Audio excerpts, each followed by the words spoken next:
Hello guys! Welcome back to my channel! Alright, mabuhay yung mga dividend investor dyan! At ang topic po natin ngayon, bakit kailangan nyo i-consider si Manila Water sa inyong mga portfolio?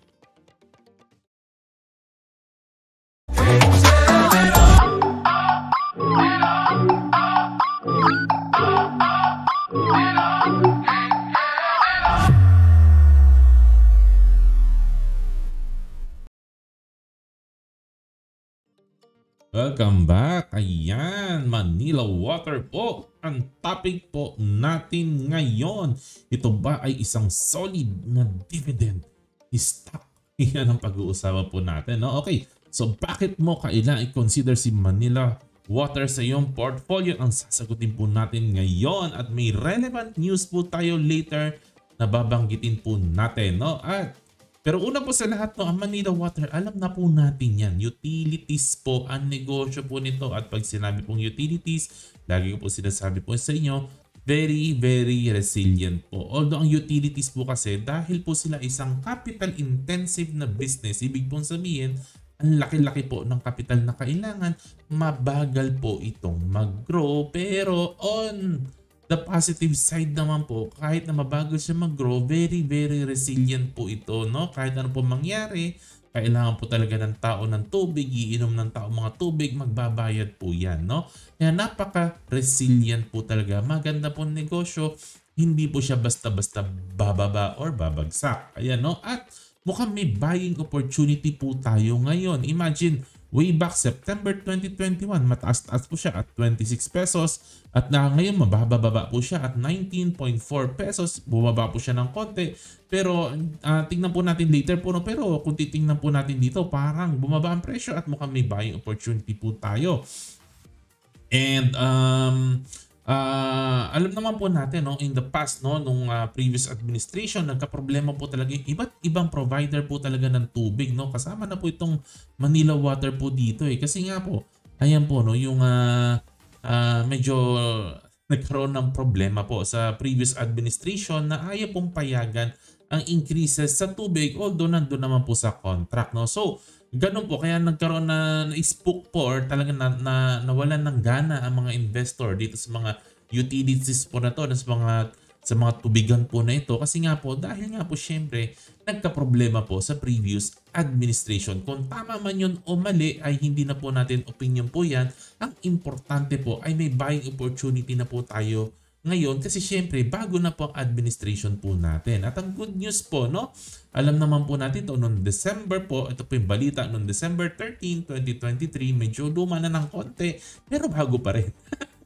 Okay, 2 buwan lang naman po ito, no? Manila Water, Manila rates to increase in 2024. Itataas na po, no? Itataas po ang presyo ng tubig at medyo malaki-laki po ito kasi nga syempre ang tagal na natenga, manapagbigyan na po, no, ng MWSS ang rate hike na 7 pesos and 87 centavos. Ang laki po nito, no? Ayan.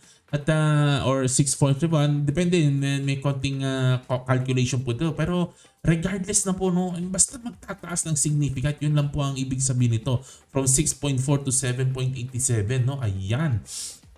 Medyo may mga iba't ibang computation, pero ayun nga po, ang kagandahan po talaga nito, maganda-ganda po, no? Maganda-ganda po talaga at gusto po natin yan mangyari talaga. Siyempre, pag bibili tayo ng negosyo, gusto natin yung sumisipa ang earnings. So, itong expect natin, tataas ang earnings po niya itong 2024 kasi nga po, recently na po, pinayagan na po, starting na po ito ng 2024, January 1, 2024, taas na po ang tubig. Kayo po ba, nararamdaman niyo na po ba? Tumaas na ba ang tubig po ninyo? Yung bill ninyo? Kamusta na po ba? Ayan po, no? Okay, so ayan na po. Approve na po ng MWSS. At ang kagandahan po dito, basahin niyo po sa bandang ilalim. 5-year period, no? If you face 5-year period from 2023 to 2027, ayan po, no? Tataas ng tataas pa unti-unti ang rates ng tubig. So this is very good. Of course, sa ating mga consumers, very bad po ito. Pero para ma-hedge mo na lang din, no? Ang sakit nito, ma-hedge mo na. Edi kunin mo na yung opposite position. Pumili ka ng Manila Water para doon mo bawiin yung pambili mo sa yung pambayad mo sa tubig. No? Okay, kasi mukhang tataas ng tataas ang rates mo nito for the following years to come. Ayan, no? At wag na po natin masyadong basahin po ito. Basahin 35 pesos naging 42. So significant po. Ang laki po niyan. 35 papuntang 42. Ang laki po niyan, no? Ayan. So to be balanced na po. Maganda po ito kasi mababalanse kasi napaka-capital intensive po ng negosyo na tubig. Kaya hinihingi rin po talaga nila ito, no? Kasi ang billion po talaga ang ginagastos ng Manila Water para lang po talaga makapag-layout ng maayos ng mga linya ng tubig at syempre yung mga nasisira mapalitan, no? And of course, no, may matira po sa ating pang dividends. Alright.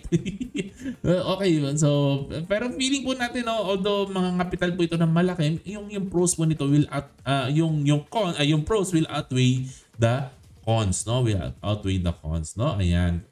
At hindi na po natin masyadong babasahin po ito, no? Okay. At tignan na lang po natin itong yung earnings, no? Kasi mukhang wala pa noong 2023, tumaas na ng konti. So makikita po ninyo dito yung earnings nila ng 2023. Kung i-compare po natin sa 2022, gumaganda na po. Gumaganda na po. Tingnan niyo po yung earnings niya, gumaganda. At mukhang tataas pa kasi nga tumaas pa yung rates ng 2024, di po ba? Pero yung presyo niya sa stock market, bumababa. So mukhang may opportunity po dito na maaani pong mangyari at maaari po nating i-capitalize. Maliwanag po ba? Ayun. At puntahan po natin yung isang old news. Galing na po tayo sa news. Good news. Punta po tayo sa old news. Medyo old na ng konti pero magandang balita at kailangan po nating alalahanin. Ano po yun, no? Na noong 2021 po, tinake over na po ni Enrique Razon ang Manila Water, no? Nagkaroon ng divestment po yung ibang mga companies at pinasok na po, binili na po ni Enrique Razon, no? Yung mga shares ng mga nag-divest po dito sa Philippine Water.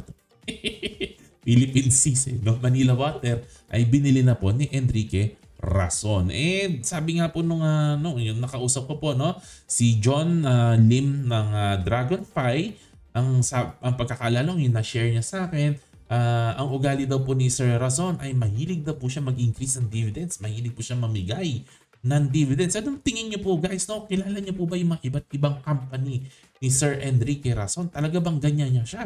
Na mahilig siya magbigay ng dividends at increasing dividends? Paki-comment naman po sa baba. Pero kung totoo po ito, hindi magandang balita po ito kasi tataas po yung water increase at ang may-ari po ng Manila Water ay isang tao na mahilig mamigay ng dividends. Hindi very good post para sa ating lahat, no? Although medyo itong previous years po talaga problemato po kasi ito tinamaan po ito ng previous administration po ito.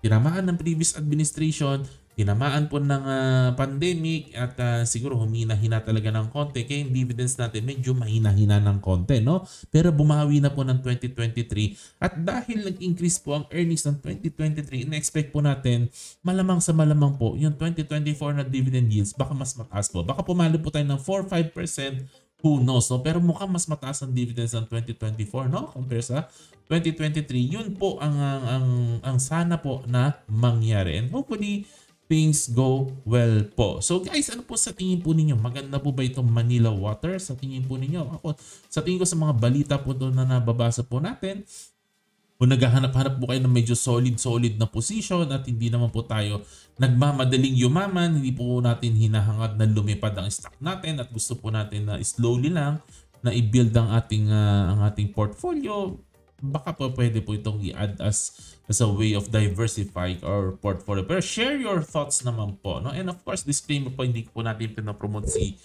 si Manila Water. Ito po ay kwento-kwentuhan lang po natin, no? Basahin nyo na lang po ang mga disclaimer po natin, no? Okay? Like, subscribe, share, hit notification bell. Comment po tayo, kwentuhan po tayo sa baba. God bless po sa inyo. To God be the glory. Happy investing po sa inyo. Bye-bye. Good night.